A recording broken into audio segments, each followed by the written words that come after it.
10, 9, 8, 7, 6, 5, 4, 3. Hey, Tyler. Paul. Tyler. Hey. Paul. Tyler. Paul. Tyler. Go back and forth. Let's talk about getting a sound. Let's do it.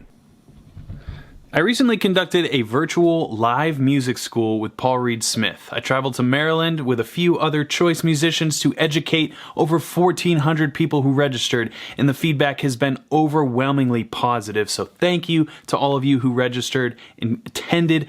It's going to be even bigger and better next year. Among all the people who had a ton of fun, I think I might actually be at the top of that list, because not only did I get to meet and hang out with amazing musicians, I also got to spend time with my family and play some very cool gear. To kick this story off, let's zip over to Paul's home studio in Annapolis, Maryland, where I will be stacking historic vintage guitar pedals higher than the Eiffel Tower, than the Leaning Tower of Pisa, than the Sears Tower. Okay, it's not really that high, but well, just look.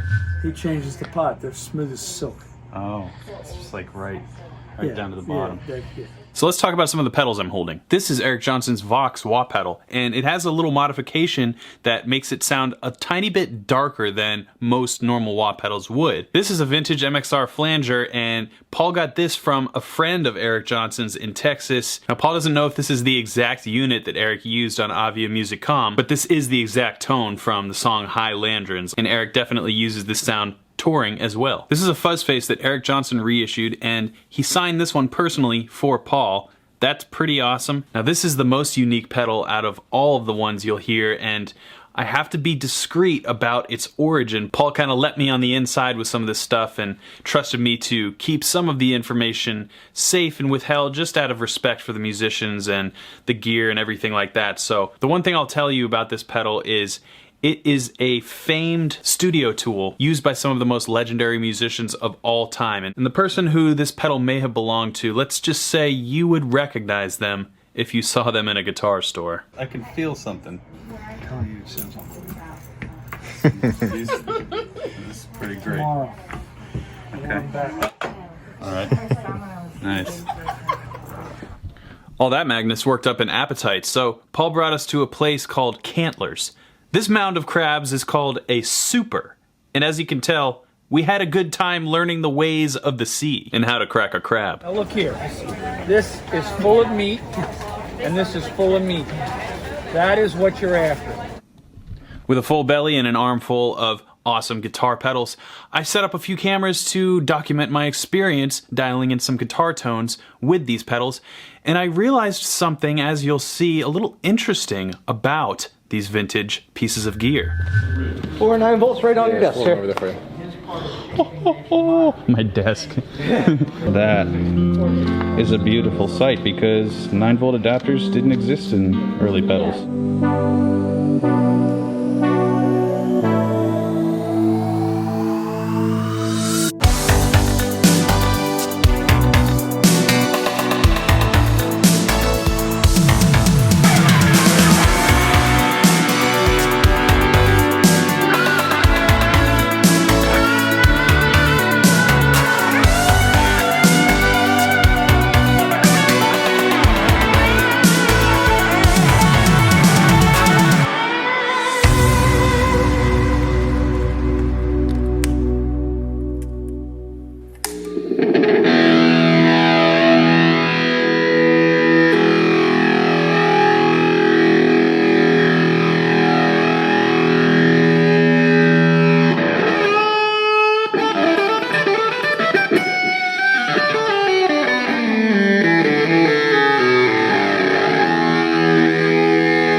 You don't really like fuzz?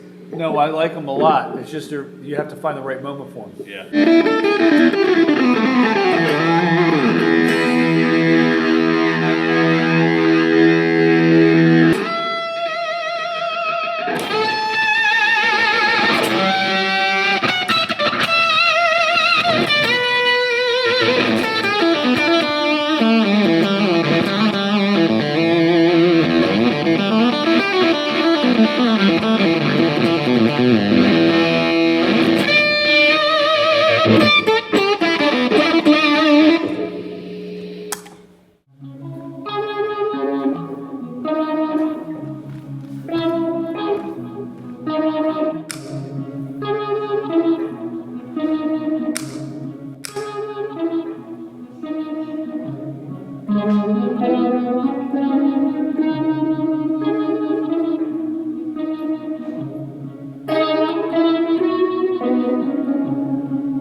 Thank you for letting me have that experience, Paul. You like that? I really like that.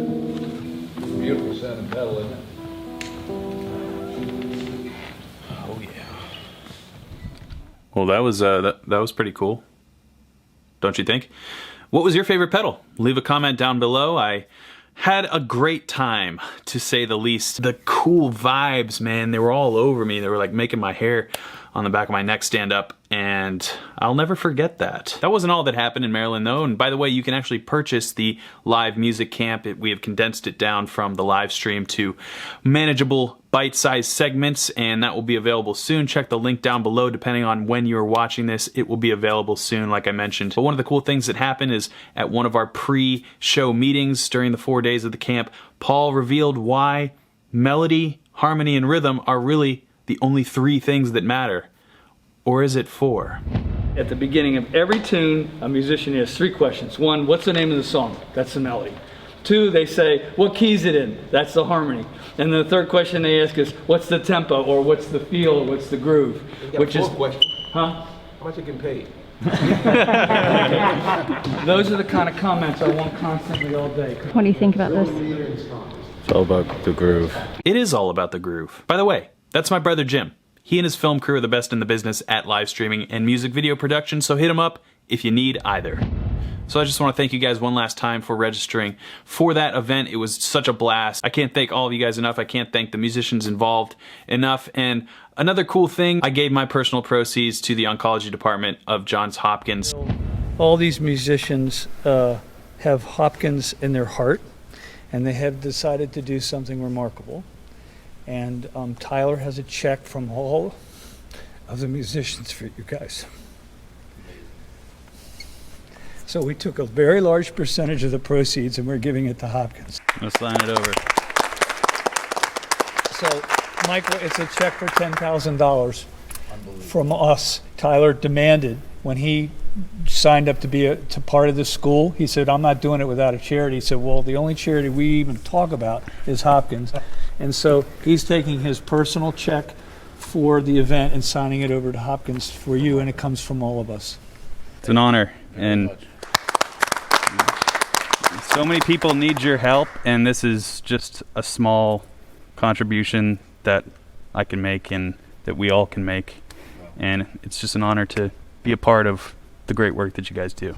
If anybody out there has a family member or themselves has suffered with cancer, you understand how terrible it can be, and this small little contribution is, well, let's just say I hope to grow it tenfold, 100-fold, 1,000,000,000-fold as we continue to conduct this event annually. Oh yeah, there's one other thing that I did before I left Maryland. I stopped off at the PRS factory and, Well,